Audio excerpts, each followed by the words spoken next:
Welcome to the Strategic Veteran, where we chart the course from service to civilian triumph. I'm Adam Peters, a veteran, entrepreneur, and your fellow navigator in the quest for a life of impact and fulfillment.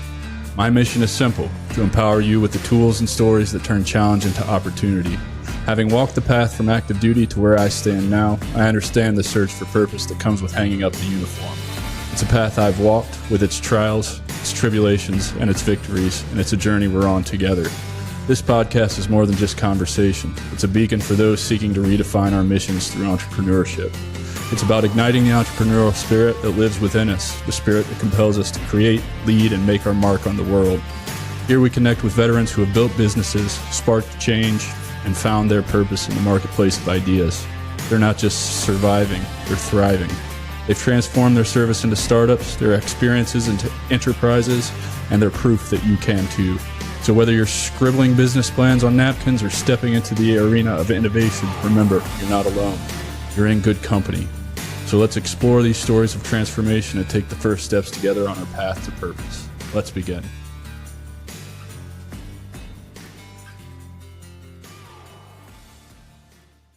Welcome back to another impactful episode of the Strategic Veteran Podcast, where we explore stories of resilience, transition, growth to inspire and guide veterans in the military community. I'm your host, Adam Peters, and today we're incredibly honored to welcome Christopher Martini, an accomplished filmmaker, veteran advocate, and storyteller whose career spans over 3 decades. Chris's journey began as a child actor and evolved through the prestigious halls of NYU Film School, leading to an extraordinary career as a writer, director, and cinematographer. With a remarkable portfolio including celebrated works like The Stone Child and Trooper, Chris has earned critical acclaim and theatrical distribution for his ability to tell powerful, untold stories of the human condition. As a founder of Triple Martini Productions, he continues to leave an indelible mark on the film industry. Chris's recent works include The Relentless Patriot, a compelling documentary on artist and activist Scott Libato that was showcased in over 1,000 theaters nationwide, and The Man You Don't Know, a bold exploration of Donald J. Trump. The latter, completed in record time, garnered over 54 million views on X after being shared by Elon Musk, cementing Chris's reputation for tackling complex and timely narratives with urgency and depth. What truly resonates with our podcast mission is Chris's unwavering commitment to amplifying voices often left unheard, including those of veterans. His advocacy extends beyond the screen with initiatives like an art therapy program for veterans, highlighting his belief in the healing power of creativity. In today's episode, we'll explore Chris's filmmaking journey, his passion for capturing the human experience, and his commitment to stories of perseverance. Values that align deeply with the military community. Stay tuned for a conversation filled with inspiration, behind-the-scenes insight, and a unique perspective on storytelling that speaks directly to the heart of service and growth. Chris, brother, welcome to the show, man. Thank you so much for being here. Adam, thank you so much for having me. It's quite a pleasure. Yeah, man. So let's just jump right in, dude. Usually my first question, like I told before we started recording, is where did you grow up and what inspired you to join the military? But for you, it's a little different. Where did you grow up and what inspired you to get into the film industry and ultimately become an advocate for those with voices that are not often heard? Yeah, so I was born in Dallas, Texas, my mom was sort of traveling around with my stepfather because he was an actor. He was on the Rockford Files. He played Angel. He won two Emmy awards. But so my stepfather was flying all over the place doing films. And my mom had split up with my father. I spent a lot of time in Dallas, Texas, with my grandparents. I kind of grew up with my grandparents, and like my grandfather was a World War II veteran, Navy veteran. He was on in the He was a gunnery officer on a Liberty ship in World War II, stationed off of New Zealand. He had a crazy story about a pet monkey. He was able to keep a monkey on the ship that apparently loved the toothpaste. Apparently would like grab the toothpaste and like throw it all over the ship and everything. So, Of course. I grew up with my grandfather a lot, and he made a huge impact on me. And it was the kind of growing up where like every morning he would go out and he would salute the flag, he would get the paper, and just the strictness. Like he was so regimented, and and his house, their house, my was immaculate. He just he had an effect on me, and so that's kind of where the veteran thing for me started. But I grew up sort of in a family in the arts, and I didn't quite appreciate it until things really started to change for me around 9/11. So Okay. when 9/11 happened, I was asked to edit, because I'm also an editor, union editor. I was asked to edit a documentary on Gulf War veterans, and just going through like hours and hours of footage of two things affected me. Just I was profoundly affected by that veterans were not being taken care of when they came home.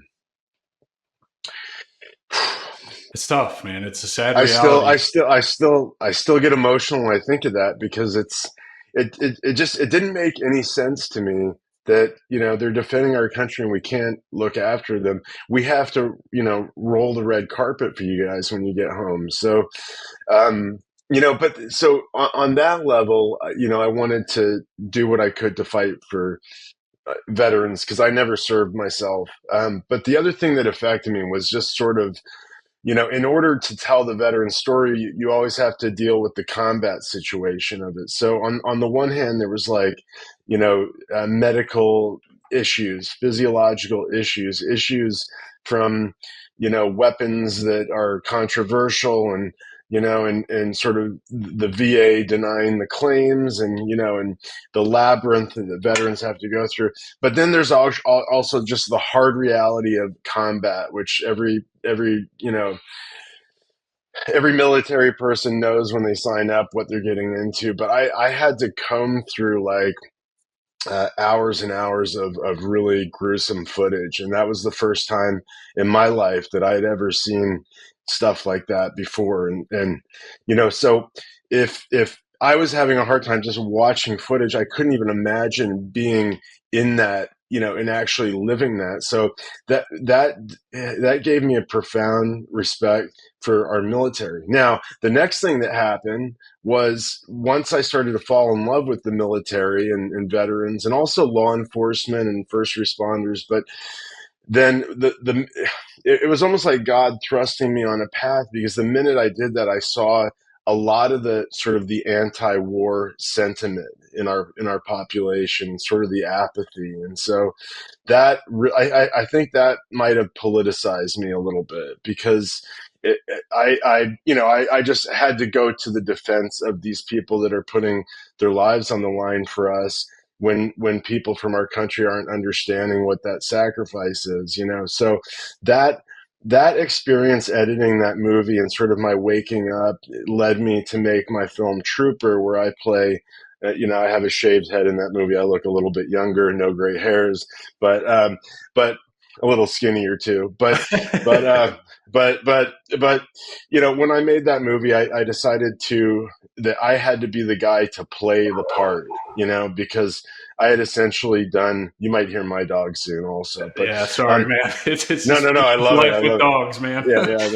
So I realized I was the only one that could play this role. I also didn't have any money to pay anybody, so it was cheaper for me to actually play the part myself. So I play this guy, and it was.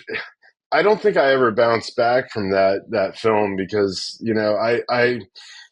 I made a lot of mistakes as an actor when I was doing that role, because it was hard, because I'm also directing. So I'm like acting in a scene, and I see the sound guy's got the boom that's coming in the shot, and I'm having a hard time because I'm also directing it, and so Multi-focusing right there, you yeah. have to be very like scattered and all over the place. But in order to play this guy, I had to walk myself through the emotions of what it would be like to lose somebody, a friend or something, in combat. And I remember trying to do these scenes, and I'm listening to music that is sort of gets my emotions going, which you should never do as an actor. You should never rely on music to bring out those emotions. So I was making all these mistakes. So it was, but ultimately I was able to put something together that worked on screen. People still loved the movie. We got support from like Bruce Springsteen and Bob Dylan. They each gave us a song for free, which has never happened before. And, so like, I showed it to veterans all over the country and, in schools, and people were like, "Oh, you told my story, man." And then so it became a thing. After that movie, I didn't want to pigeonhole myself and be like the military guy. And so I went through a little bit of, the military director. So I went through a little period where I just sort of distanced myself a little bit. But then what happened was I was like, I love you guys. I can't stay away from, so it kept coming back to me. And now I'm sort of embrace that role is that I still want to tell sort of the veteran story, the military story, the sort of the patriotic thing also. So that's how I sort of landed it. And I've done all these great projects since then. And a lot of my other projects after Trooper in some degree dealt with sort of the military or veteran, the reverence for that, for your community. Man, chills just listening to you talk about that from when you edited that project from Desert Storm, right? So you're basically by proxy getting a little taste of those demons we get when we go to combat. And you're absolutely right, man. Those demons are so hard to shake, right? Like the impact of watching it on film versus having been there. I mean, there's obviously a large gap to cross there, but you can get a really good sense of that toll that takes on us, physically, mentally, and emotionally, spiritually as well, right? And those are the demons I'm out here trying to get people to understand, like the power of story and telling your story and what you went through and being vulnerable in that is the path to healing. And I think you demonstrate that well. Your career spans more than 30 years. And what stands out is your transition into storytelling, focusing on veterans and those challenges. So, how do you ensure continuity that you do veterans their due diligence when you're making films like this? Because a lot of us hate, there's nothing worse than seeing somebody make a film and they get it all fucked up, right? Like they just like, I know there's certain rules, or at least I've heard, and I'm not in the film industry, but like with uniforms, you got to change things around because you can't copy or whatever. But like tactics is the big one. The big one that I just can't get past is like, you're doing these things all wrong and you're making us look fucked up. And that's not how we operate. We actually operate very methodically and with hours and hours of training. So how do you ensure you get that stuff right? Well, I think early on I made a choice to be the kind of filmmaker that listens rather than the filmmaker that sort of tells how it's going to be. And when you're making you should make films about things you don't know so that you can learn. And then when you do those things, the great thing about making a movie is like you're in that community, and you're around all these people that have experiences you don't know anything about, and you have to listen, and you have to love that experience, as opposed to like sort of Hollywood that has this mentality of like, sorry for the military metaphor here, but like to roll in and sort of take over and impose their story upon that community. So it's almost like a documentary approach where even if it's a narrative film, you're listening to the subject matter, and you're taking notes, and you're building your film around sort of the experience that you're having with those people. And like, I also did a film about Native Americans, and when I showed up on the reservation, I cast real locals. I didn't even use any actors, and I'm sort of like, I'm asking them questions, and we had sort of a medicine man, sage and say a prayer before filming, and that's just the beauty of like making a movie. So I approached it the same way when I made Trooper, which is my first real kind of military movie. I cast this guy. He's now a friend of mine, Jerry Della Sala, who's an Iraq veteran, but he's also an NYU trained actor. He was in the movie The Green Zone. He was an MP in Iraq, and like I think he deployed in 2001, right after September 11th. And he's a great actor, and I hope Jerry listens to it. I'm going to send it to him. But when he thought it was pretty funny because I cast him as a civilian, so he played sort of my civilian friend, in Trooper. But Jerry was also the military advisor, and he was on set. He was telling me, because I didn't want to get anything with the uniform wrong, although I did. You'll have to see the movie to see my mistakes. There's a few like mistakes. I mean, Lori mistakes are bound to happen, right? We're not Lori, perfect human well, beings. when you're making a film for like no money, and you have no crew, it's kind of hard to get everything right by yourself, almost, So like, but Lori Renwick is my executive producer on that film, and she's in the military, and she always made fun of me because my boots weren't laced up the right way, and so it's like. But as I go on, I'm getting more of the details accurate. If you see my later work, I have this is something I want to talk about in a bit. I've actually trained my own I have a veteran film crew, and I almost train everybody. And these guys on my later stuff, they will not let me make a mistake. So it's pretty good. But back to what I'm saying, like Jerry De La Sala, he was on set as an advisor, and we were shooting these scenes, just making sure everything is correct. We had Jerry and I had a little bit of we kind of butt heads over. There was a scene, a horrific scene in the movie where I turned the gun on myself, and Jerry was like. He was like, "That's a Vietnam era gun. You wouldn't have that. It looks like you stole it from the base." Now, my argument was that my dad was a Vietnam veteran, and it was his gun. But Jerry was sort of like adamant about this scene. We kind of came with the scene stayed in the movie, but we had to sort of duke it out a little bit. But like but he was the greatest thing that happened was with Jerry on set was in the VA scene when he was telling me sort of like what would happen when you go to the VA.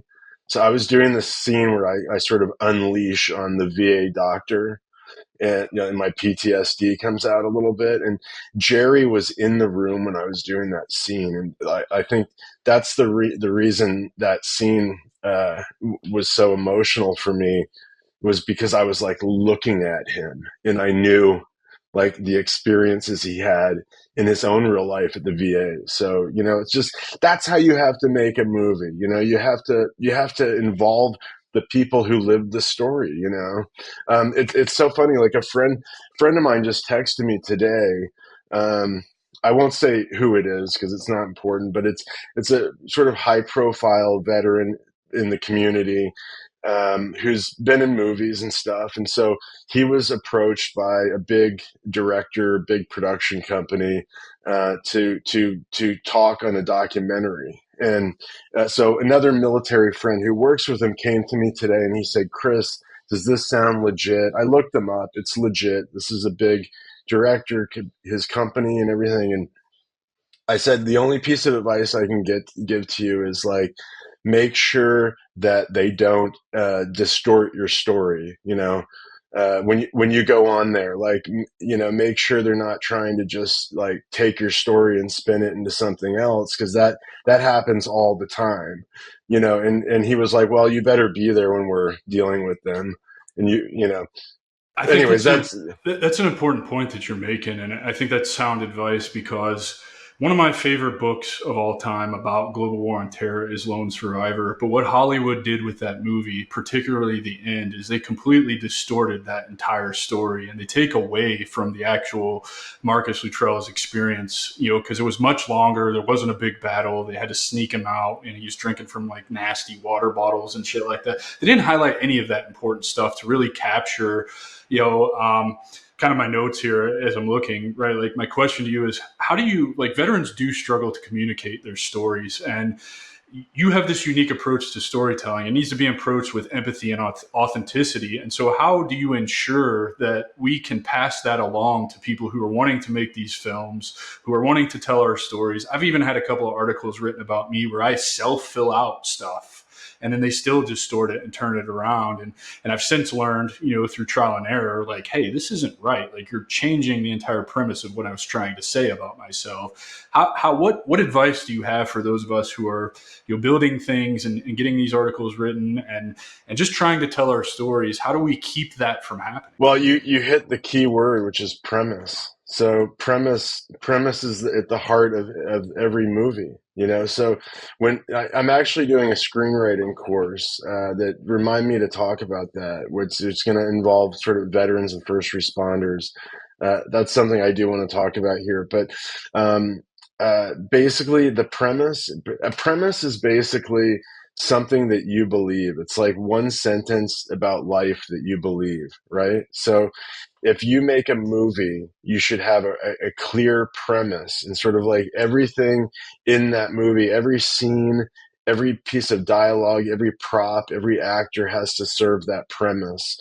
That's the point of the story. So, if it's like, you know, truth will prevail, stuff like that stuff. But the important thing is that it has to be something that you believe in life, right? You as the filmmaker have to have a purpose for making your movie. You have to be trying to tell the audience something that you've learned, something that you believe passionately about, right? So if you're making a movie about veterans, then your premise should, in my opinion, unless you're making an anti-veteran movie, your opinion should support the veteran community. It should be something, positive that, like you could tell a negative story with a positive premise, the darkness to get you to that point of the light that brings out that premise, but like, it should be about something that should benefit the veteran community and not do harm to it. So I think my point is that if your premise is not in line with the veteran community and what they need, you shouldn't be making the movie. And I think that people that have these premises that go against telling the true veteran story is because their purpose is not to benefit the veteran community. They're either trying to make a movie that's just commercially successful, or they're trying to impose their political view on somebody else's story, or so you see what I'm saying? So like We're seeing a lot I of that in I TV think and I film think you now. just intention, like so another veteran came to me with a documentary, and he actually put me on a call with another filmmaker that he was considering directing the movie, and I guess they wanted me to produce it. And I had to tell him, I said, you shouldn't go with this director, because I can tell that like she's doing more talking than listening, and she needs to listen, and it has no, sorry, I shouldn't have said the gender, because the same thing could happen. It happens more with the men. I'm just saying that, like, because like, look, Paul Greengrass is a perfect example on the movie that I talked about, The Green Zone. So there's a friend of mine, Monty Gonzalez. He was a ranger, and that movie was based on him. And Matt Damon's character was Monty Gonzalez in real life. So Monty was there as a military advisor on this movie. So they led Monty to believe that they were going to tell his story, and the final product ended up being something completely politicized. And he actually went on Fox News and spoke out against this director. And so it's all about intention. Yeah. That's it. Yeah. That's how to ensure that the story is correct. Yeah, I think oftentimes probably Hollywood, the bigger directors, film companies, they're just about the bottom line, right? Like, so much of society today is about the bottom line instead of actually telling the hard truths about what we actually go through as veterans. You talked about the scene in Trooper where you're at the VA and your PTSD flares up. It actually brings back a memory of mine when I was sitting at the American Lake VA in Lakewood, Washington, right after I got out, and this older veteran just collapses in the middle of the floor and nobody does anything. They just look at him. Like, nobody calls an ambulance, nobody, like, because they don't have an ER facility there anymore. And it's like these are the stories. They don't paint anything in a good light. They don't paint society in a good light. They don't paint what you're trying to tell in a good light. Like it's just the reality of it. And reality, unfortunately, I guess, doesn't sell or make money like they want to. So thank God people like you are out there actually calling attention to the true things that are going on to help open people's eyes. Like, hey, particularly this day and age, like I hate politics in general, but you can't turn on a TV or watch a TV show without some agenda, whether it comes from either side, be shoved down your throat. And it's like, I'm not watching shit like this because I want to be, inundated with your beliefs and what you think I should believe. I just want to escape, really. Like I just want to be entertained. Like I want to learn something. Particularly I'm on this big documentary kick right now. So for me, if it doesn't involve learning, I'm probably not going to give it my time. But if it is a documentary and you're trying to shove that political shit down my throat, like you've just killed my escape. You know what I mean? And so I'm so glad you're out there doing that and you're calling attention to these things. And for those that are listening, I think it's important, like, if you want to build something, if you want to highlight your story, take this advice to heart because it will happen to you. It's already happened to me. Nothing, that I can't recover from or whatever, because I'm still like not in the stratosphere yet, right? Like I'm still on these little, little canvas rebels and whatnot, like writing articles about me. But I know there's a time that's going to come, and now I'm aware of them trying to spin my story with their own intentions to drive their own traffic or whatever. So I thank you for what you're doing, Chris.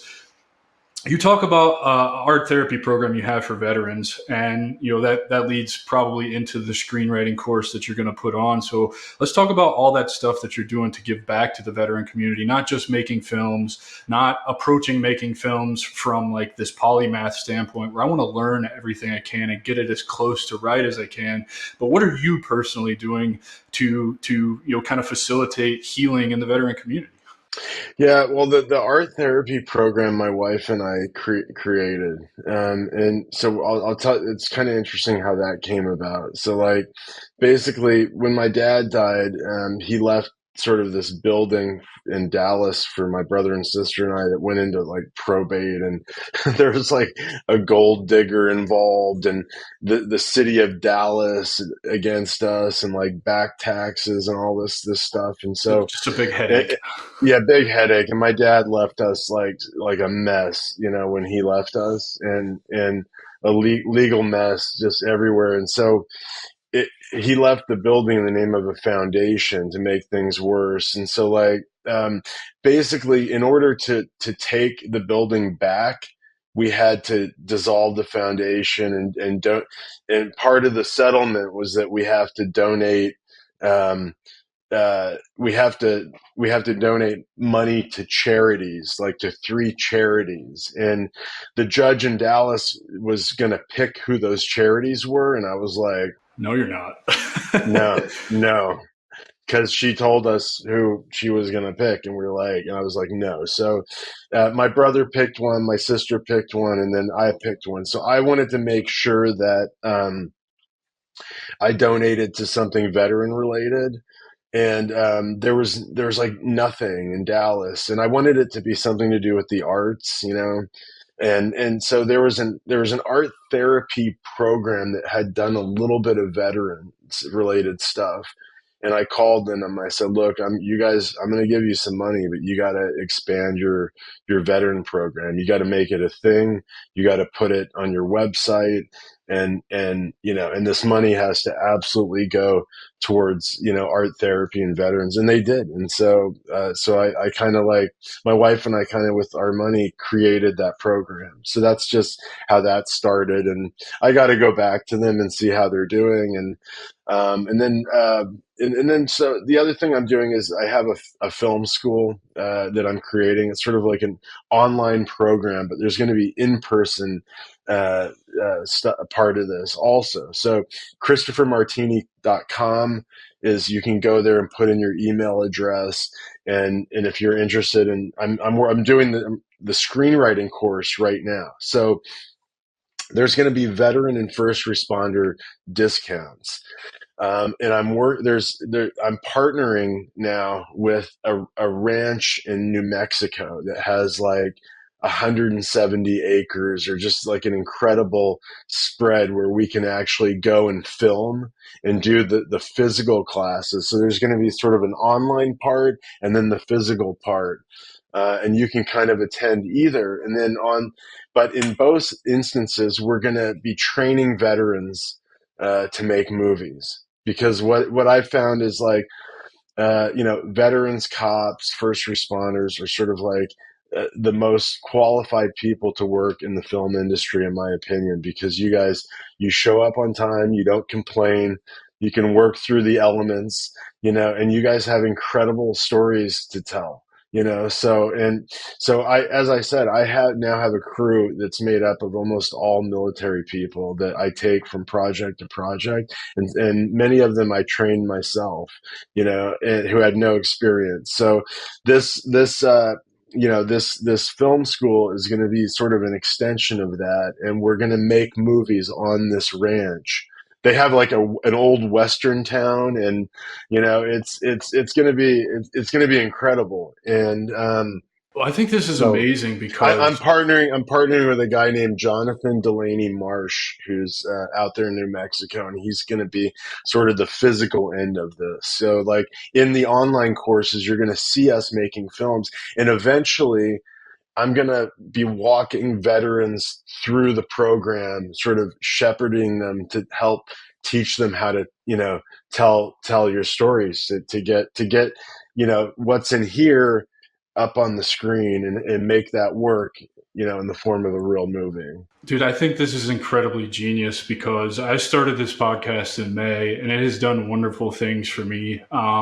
It is a video podcast that goes on YouTube. There's no special editing that goes into it. Literally, like when I edit this, I'll just cut out the parts where I'm not talking and where you're not talking, put them together. It'll flip back and forth. But what I think is so genius about this is making film is so much more accessible to everyone now, right? Because we basically have high-speed cameras in our pocket.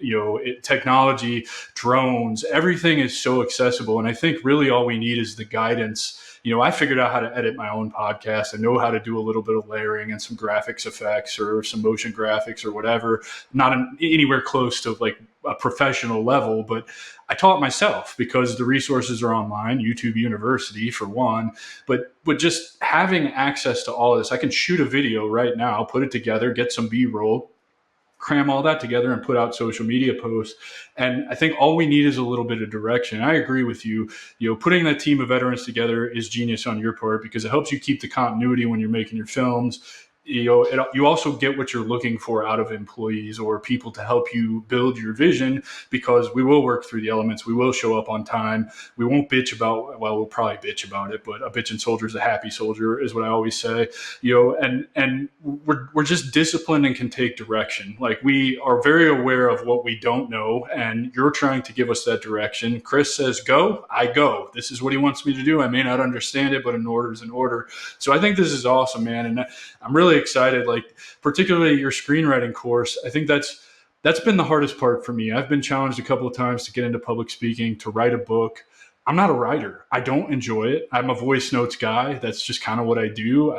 Part of it's because I can't read my own handwriting. Part of it's because writing for me is just boring. I feel like I can't grab the words I'm trying to find when I'm writing versus when I'm talking to my phone.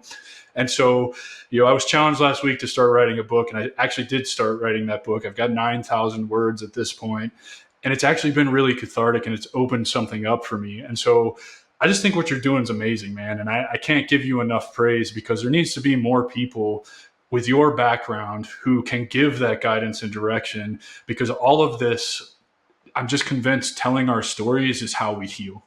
The screenwriting part of it, that's the first course. There's going to be a screenwriting, producing, directing, editing, shooting, sound, everything, sound mixing. There's going to be a course for everything. But I'm doing the hardest one first, which I love because like there's so much emphasis on form and not on content. So if you Google online film school, you're going to get like a bunch of like these guys who can shoot really slick looking commercials and weddings and all this kind of stuff, but like there's not many that are like telling stories. So the emphasis should be on the script, right? Because and that's the hardest one to do. And so I've been doing this for 30 years, and to be honest with you, I couldn't write I still, I struggle when I'm writing, like it took me forever to kind of figure out how this machine works. Very early on, I went to NYU. I made these sort of like student films, and I was working professionally as an editor while I was at NYU, even before.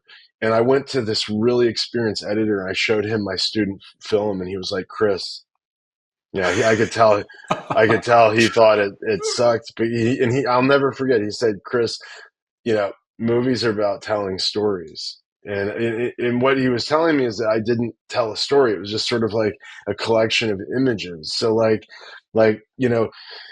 it took me 30 years to come up with a system for writing, and I read all the big books or whatever, and I had to come up with something that worked so that I was able to figure out sort of a process to get all this stuff in here and like organize it.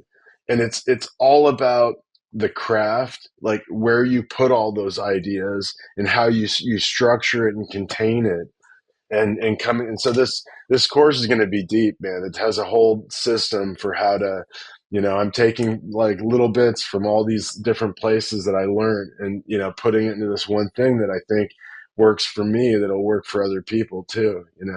That's awesome, brother. So let's get into the controversial part here. Like, it's no secret that you did a film called The Man You Didn't Know in record time, that got shared 54 million times because Elon Musk kind of boosted it, which is awesome for you. This is kind of the part of why I created this show, right? Everybody experiences a great transition in their life, and particularly this day and age, it's not easy to make a transition like you make, to make a film about such a divisive man, or whatever the word is for Donald J. Trump, our 47th president of the United States, whether you like it or not. We're all adults. We do this every 4 years, but this is a lot of controversy. You will get a lot of hate for this. This could have absolutely ruined your career. Given what we know about Hollywood, and I don't think that's a big secret to anybody listening to the show. So talk about the transition into first basically creating this movie on, it sounds like short notice, or how did all this come about, and how was that transition for you, and how did you get over all of those things to rest on your core values, beliefs, and passions to make this film and have so much success? So, I mean, it started with 9/11, so, and then, but I was a Democrat first, and then, but when Trump came into office in 2016, I switched parties. And because I think what happened to me was that I realized that a lot of people were coming in against him suddenly. And if I just realized, if they're coming against this guy so hard and they loved him like the day before he decided to run, then any intelligent person can figure out that this guy is sort of like waking a very sort of evil machine or beast or something, right? And I think that's kind of what happened. And then and then a lot of people, including myself, started to reveal themselves when he was in office. And so I'm learning more about sort of like the corruption and the hate, and sort of like what's driving people, and sort of like the cultural institutions that could make or break my career, how they were sort of being controlled by these sort of gatekeepers. And these gatekeepers were sort of like, it had an agenda. And it was only then did I really realize what their agenda was. And then, so in 2019, at COVID, I had a really successful production company in Midtown Manhattan. We were doing like corporate videos, but we were making a lot. We were making a lot of money. I had enough to make my own movies and stuff during that time. And when COVID hit, I had to shut it down because our clients just went dry. But so my partner and I, we had all this camera gear. We had two of everything. So we're like, all right, we'll just split everything. So during COVID, I was just looking at all my camera gear, and I'm like, I got to do something. So I said, I'm going to start shooting documentaries, because I started doing narrative films. And I had done a couple documentaries, but then I was like, documentaries are cheap. This is something I can do just with me and the pandemic. And um, so George Floyd riots, just all this stuff, our country's sort of burning. Yeah, and literally and burning. and but the thing that got me was the cops. I like, I didn't like seeing our cops belittled and destroyed, and just that whole institution destroyed. And so, because a lot of cops are veterans, and I just know that they're putting their life on the line just like our military does. So that kind of hit me hard, and it just made me reassess all my values, and it just like I want. Sorry, my baby's No, crying. you're good, brother. But If don't you need worry, to my go take care wife's of it, we can no, pause no, it. no. My wife's going. But basically, I was like, look, I feel like I'm more of a conservative than anything, because I you know all the things that conservatives are. I don't have to list them. I just know. But I also like wanted to get closer to my faith, and I just like I wanted to sort of restore all the things that my grandfather fought for, that I felt were being sort of like, taken apart. And so my landlord, who's a conservative, said, he lives in Staten Island, and he's a Trump supporter. It's kind of funny. And he's my landlord here in Brooklyn, but he lives in Staten Island. He's like, you got to go interview Scott Libato. So, because I was doing, I said, I'm going to do like a conservative series, and I don't even care where it goes. I'm just going to start shooting interviews. So I was filming like conservative reporters and just like important people in the conservative movement. And Scott was sort of like going to be one of these interviews for this series that I was doing. And then, so I interview Scott, and it's like 3 hour interview, and he had me sort of laughing, crying, angry, like sort of every human emotion possible.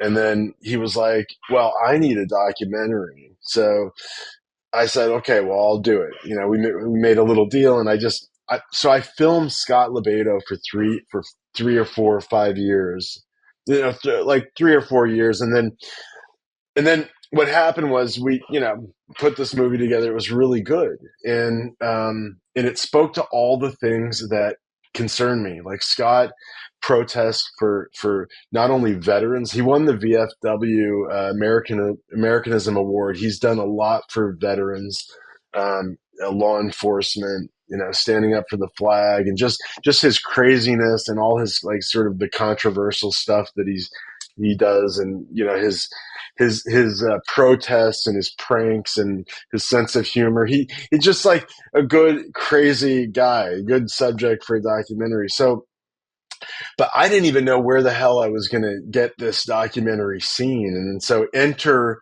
this another Italian, Joshua Machello, who's a producer and has a studio, Global Ascension Studios. So this is where things started sort of to shift here for me, because what Josh did was he basically he came in for finishing funds on this movie.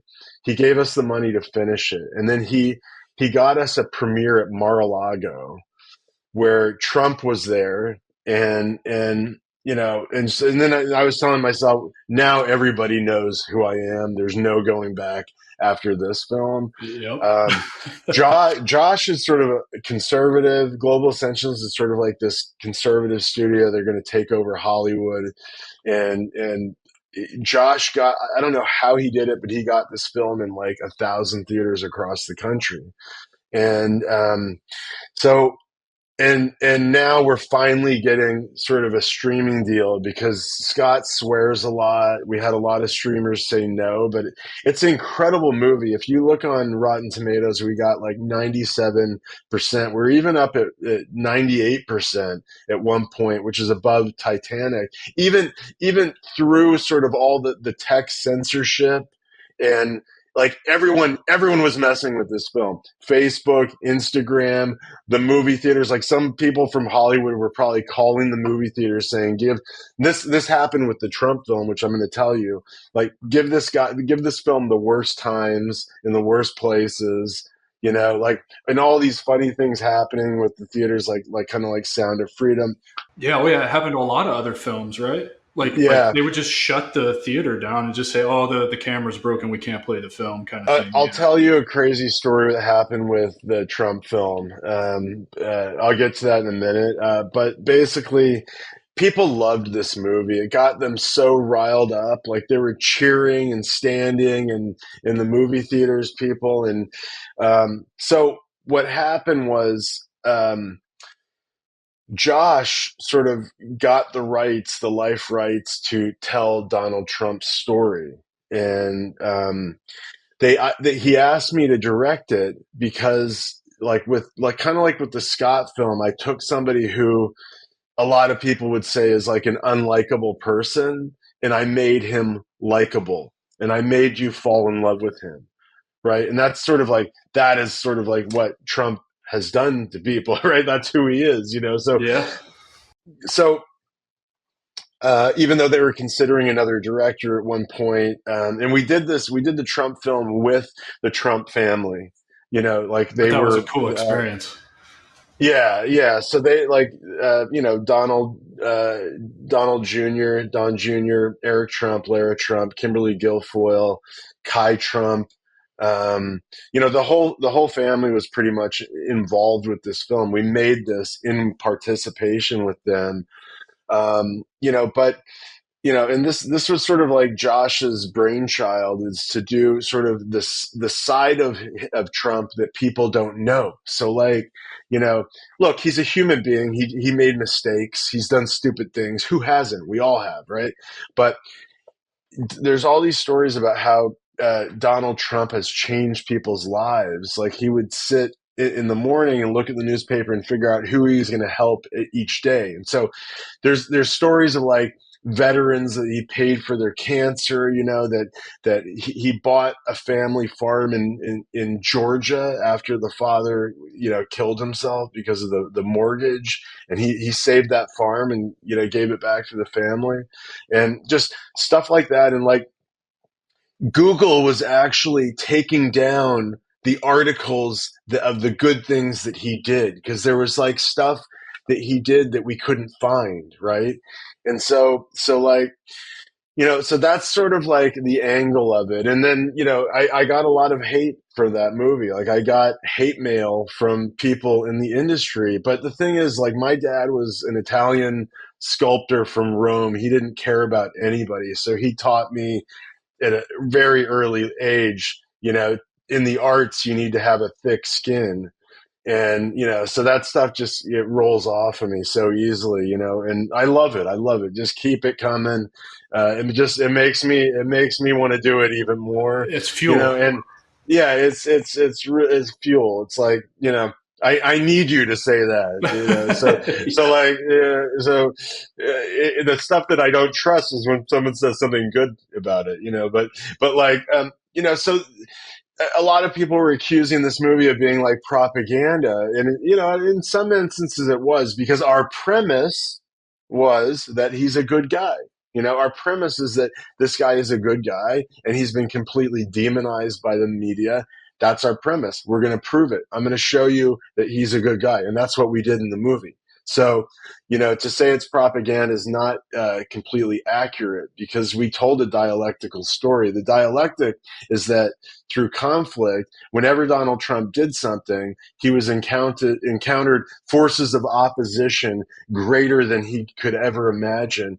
That's the story. Like once he entered politics, actually, even in his business career, so many people came up against him, and this guy just kept on going. He's the ultimate hero for, mythical archetypal hero. He has somehow he been able to go through each obstacle, greater and greater obstacle, and look, he just won. We just, like, the majority of the country just said, we want this guy that you hate so much, and so anyways, to me, and so the end of this little story is that same thing happened to us in the theaters. I have a really short, crazy story about what happened. I got an, so we every day, Josh and I would get emails from people saying, "Hey, I just saw the movie in so and so town." And all this weird stuff was happening. Like there's no poster, the volume was low, they didn't have it advertised, just weird stuff. But this woman from Maui, who was actually a really smart woman, PhD psychologist or something like that, sent me an email and said, "Look, I got to tell you, I just saw your film, the Trump film, The Man You Don't Know, in a theater in Maui, and when I got to the theater said that it was sold out.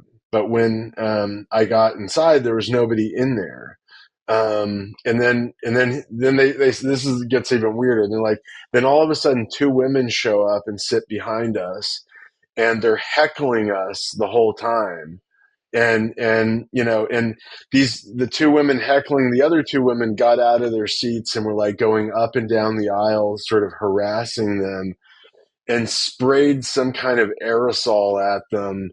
And then, and it basically told the manager didn't do anything. And then after the movie theater said that it was never sold out to begin with. So then it led the woman to think that maybe somebody sort of hacked into the computer system or bought all the tickets, or just weirdness. So she went on the news. We were both on Newsmax and all these other a lot of media outlets picked up this story because just weird stuff happening, because no one wanted this movie to come out before the election. A movie that put Donald Trump in a positive light, they didn't want it to come out before the election, right? So now this is sort of the genius of my producer Josh, who, God willing, we're going to keep working together. He's got some projects for me.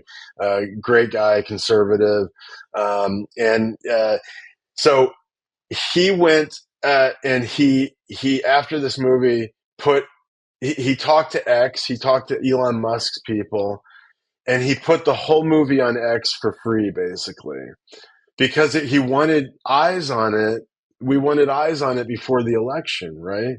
And so we got, I think, 45 million views because Elon Musk and Benny Johnson shared it right before the election. So there's no doubt that it influenced the election somewhat. And I think we're up to about 75 million views now. And we were approached by the three biggest streaming companies. I'll let you guess who they are, and I'm sure. I'm sure. we're working out a deal with one of them now. So the incredible thing about this story is that, and I believe this, that, and it goes back to sort of like any religion teaches the same thing. Is just, well, most religions do teach the same things, that if you give, you will get back, in Tenfold. the in Yep. the in tenfold in the kingdom of heaven or whatever. So Josh put this out for free. He just gave it to the country, even though we have investors, and I'm sure they were like, "What the hell are you doing?" But when you do that, then God will come back and he will provide. And he did, because we were approached by the streaming company. We're working out a deal now. And, it's the same thing with my career. Yes, you said, I could have ended it, but I feel like, when you risk something like you guys did every day, when you sacrifice and you risk something and you put all your faith in God to provide, even though it's scary. I mean, every day I have to say, God, I trust you. I'm just going to lean into you for everything. That if you like, that's the whole trick. I think if you can do that, like if you take the safe route you know. So I'll let you know how it works out, but I'm feeling pretty good about it, you I know. think you're going to be okay, brother. You got a quarter of the country to watch your movie on Twitter, and now you're working with the three largest streaming companies to get a deal together. I think it's going to work out for you, man. Christopher, I'm so grateful for your time today, man. I know you're a busy man. I'm super grateful to have gone to ORWF with Luke, who made the introduction for us. I know he's doing some I work with. love Luke. Oh, he's great, man. He's Yeah. and what's great about him is I showed up to that retreat kind of on my own, and Luke and I are actually born and raised in the same town, which was really cool. So, I'm just grateful that he made the introduction. I love what you're doing. I love, like I said before we started recording, I followed your brother's work for a long time. Had no idea this was like a family affair, and it's just funny how the universe kind of puts people in your path, and then we end up getting to do stuff like this. I'm very grateful for you spending time with us today. I want you to please let everybody know where they can go get a hold of you, take advantage of your screenwriting courses, your art, stuff. I assume it's just your website, but I'll let you put that out there, brother. Yeah. Well, it's Art Therapy Dallas. They're doing a program with veterans. Definitely mention my name. I think that my logo should be on their website. But yeah, no, that's definitely, drawing, painting, any kind of visual arts is good with dealing with trauma. But making a movie, man, that to me, that's the best way to deal with trauma. So, because it like filmmaking is can be really stressful, and it gets that adrenaline going, and I just like I go into a depression when I finish making a movie because it's just like it's go go go. It's not going to be this exactly the same as being deployed and that kind of adrenaline, but it kind of close, and you get to kind of shape all this crazy stuff in your head and turn it into something powerful. And like as you're making it, you're teaching yourself how to live again, and get active and involved. So it's a positive thing. So ChristopherMartini.com, just put in your info and give me a little time. I'm editing these tutorials, but the screenwriting class is going to be up, and then I'm going to be in a rhythm, and then there's going to be more courses. Follow me on Instagram, Triple Martini Prod, PROD. That's it, and Awesome, brother. I really appreciate it. Hey, what do you have coming out here soon? I know you're working on another film, or you have an idea for another film, don't you? oh, I mean, so yeah, no, wow. I've got, I got so many. I'm working on a project with Dave Bray, who's a veteran musician. That's going to be a narrative story, a fictional story. And I'm talking to Jessica Lynch about doing her story, and I'm hoping we move on that soon. And I've got a cooking show with veterans that I'm about to get green lit at a network. So God willing, that happens soon because that's going to be incredible. And oh, what else? Yeah, Brother, if you just can ever find time in your busy schedule, there needs to be a film about the veteran transition. And I'd love to be a part of that if we could ever make it happen, because it's kind of my whole thing right now. And it's probably the biggest weak point I've identified for us transitioning out. And I'm just, yeah. just tossing it out there, no expectations, but it would be really cool to do something like that. Yeah, that true. That's what Trooper was to some extent, but like, I mean, that is a continuously evolving story, and that is the big weakness right now in our military system. So we need. I'd be happy to tackle that with you. If anything to help, people coming home, but we also have to boost recruitment. I Yeah, mean, absolutely. I think we I, we need to figure out how to take out this wokeness in the military, and just we want people to want to defend our country, but we don't want them to get us, we don't want to send our children into wars that are pointless, so it's just there's a lot that we still have to do, and we got Absolutely. to get a lot of people in the VA got to go, and there's some good people there, but so there's still a lot to work on. Hell yeah. Ladies and gentlemen, I give you Mr. Christopher Martini from Triple Martini Productions, film director, actor, producer, all of it, you name it. In the film industry, he's done it. Please like, rate, review, subscribe, and download. Help me get this in front of 1 million veterans before I turn 40 on May 9th, 2025. I say it every time, it's a lofty goal, but there's 19 million veterans in the United States. If you would all just watch this, take 2 seconds to share it, we can accomplish that goal. Again, Christopher, I'm really grateful for you being here, man. Thank you so much for your time. Until next week, we'll see you with another banger. Ladies and gentlemen, take care. That's our show, and I'm truly thankful you've joined us at The Strategic Veteran. If our conversation today sparked curiosity, or if you're ready to elevate your game, I'm here to help. Visit thestrategicveteran.com for exclusive show notes and resources, or to book a coaching session directly with me. Take a moment to subscribe to our podcast and share your review. Your support makes all the difference. For more insights and daily strategies, let's connect on LinkedIn and keep the conversation going.